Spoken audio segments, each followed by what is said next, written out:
Site প্রস্তুতির ক্ষেত্রে করণীয় বিষয়সমূহ আপনাদের সাথে ধারাবাহিকভাবে আলোচনা করব। প্রথম যে বিষয়টি আমাদের বিবেচনায় রাখা উচিত সেই বিষয়টি হচ্ছে মাটি ভরাট ও ফ্লিন্ট লেভেল নির্ধারণ। জলাবদ্ধতা ও বন্যাপ্রবণ এলাকায় নির্মাণের ক্ষেত্রে বন্যার পানির সর্বোচ্চ লেভেল, আশেপাশের বাড়ির ফ্লিন্ট লেভেল এবং বাড়ি সংলগ্ন রাস্তার লেভেল থেকে ন্যূনতম 18 ইঞ্চি থেকে 30 ইঞ্চি অর্থাৎ 1.5 ফিট থেকে 2.5 ফিট উচ্চতা বিবেচনায় রেখে সাইটে প্রয়োজনীয় বালি ভরাটের কাজ সম্পন্ন করতে হবে। দ্বিতীয়ত যে বিষয়টি মাথায় রাখা উচিত সেই বিষয়টি হচ্ছে নির্মাণ কাজ শুরুর পূর্বেই চারপাশে সীমানা প্রাচীর নির্মাণ করে নিতে হবে অথবা একটি সুরক্ষিত ব্যারিয়ার দিয়ে নিতে হবে। এতে করে সাইট নিরাপদ থাকে এবং নির্মাণ সামগ্রী সংরক্ষণ সহজ হয়।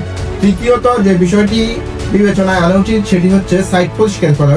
তো সাইট ভালোভাবে পরিষ্কার করে নিতে হবে এবং মূল ভবনের ভিতরে সরে না এমন কোনো প্রয়োজনীয় গাছপালা যদি থাকে তা অবশ্যই সংরক্ষণ করতে হবে। চতুর্থ যে বিষয় সে বিষয়টি হচ্ছে নির্মাণ সামগ্রী সংরক্ষণ ব্যবস্থা। নির্মাণ সামগ্রী সাইটে আনার পর কোন সামগ্রী কোন জায়গায় রাখা হবে তা পূর্বেই নির্ধারণ করতে হবে।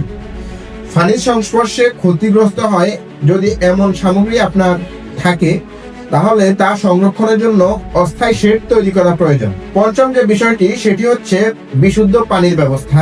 নির্মাণ কাজ ব্যবহারের জন্য বিশুদ্ধ পানির সরবরাহ নিশ্চিত করতে অস্থায়ী ওয়াটার রিজার্ভার তৈরি করতে পারেন।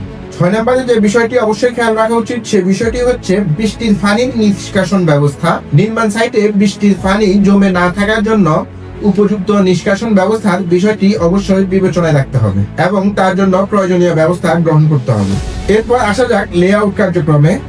সাইট নির্মাণ কাজের জন্য প্রস্তুত হয়ে গেলে লেআউটের মাধ্যমে মূল কাজ শুরু করতে হবে। লেআউট হলো অনুমোদিত ড্রয়িং অনুযায়ী জমিতে ভবনের সঠিক মাপ নির্ধারণ ও চিহ্নিত করার প্রক্রিয়া। তো লেআউট করার ক্ষেত্রে আপনার প্রথমত যে বিষয়টি ভালোভাবে লক্ষ্য করা উচিত সেটি হচ্ছে ড্রয়িং এবং জমির মাপ যাচাই করা। লেআউটের শুরুতেই অনুমোদিত আর্কিটেকচারাল ড্রয়িং এবং জমির বাস্তব মাপ মিলিয়ে নিতে হবে। দ্বিতীয় যে বিষয়টি সেটি হচ্ছে গ্রিড অনুযায়ী সুতা বাঁধা। আর্কিটেকচারাল ড্রয়িং এর গ্রিড অনুযায়ী সুতা ভেদে প্রত্যেকটি কোণ সমকোণে 90 ডিগ্রি আছে কিনা তা পরীক্ষা করতে হবে। কোণা বরাবর মাপও যাচাই করতে হবে। তৃতীয় যে বিষয়টি সেটি হচ্ছে অবশ্যই সেটব্যাক নিশ্চিত করতে হবে। গ্রিড লাইন থেকে সীমানা প্রাচীর ও মেইন রোড থেকে সংশ্লিষ্ট উন্নয়ন কর্তৃপক্ষের নিয়ম অনুযায়ী প্রয়োজনীয় সেটব্যাক দেওয়া হয়েছে কিনা তা নিশ্চিত করতে হবে। এটাকে মূলত সেটব্যাক বলে। চতুর্থ যে বিষয়টি সেই বিষয়টি হচ্ছে গ্রিড দূরত্ব পুনরায় যাচাই করা।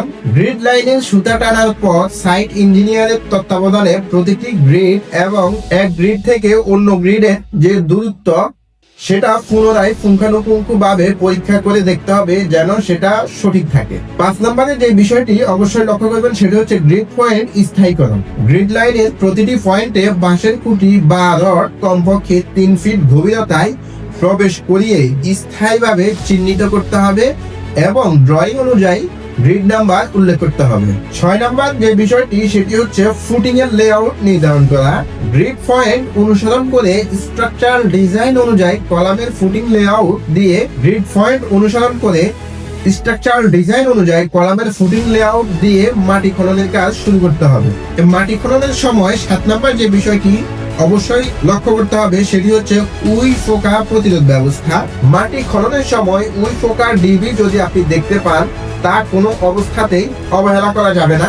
অবশ্যই উই পোকার ডিবি ভেঙে দিতে হবে এবং একজন বিশেষজ্ঞের পরামর্শ অনুযায়ী প্রয়োজনীয় রাসায়নিক প্রয়োগ করে উই পোকা নির্মূলের ব্যবস্থা করতে হবে। আজকের জন্য এই পর্যন্ত। আসসালামু আলাইকুম।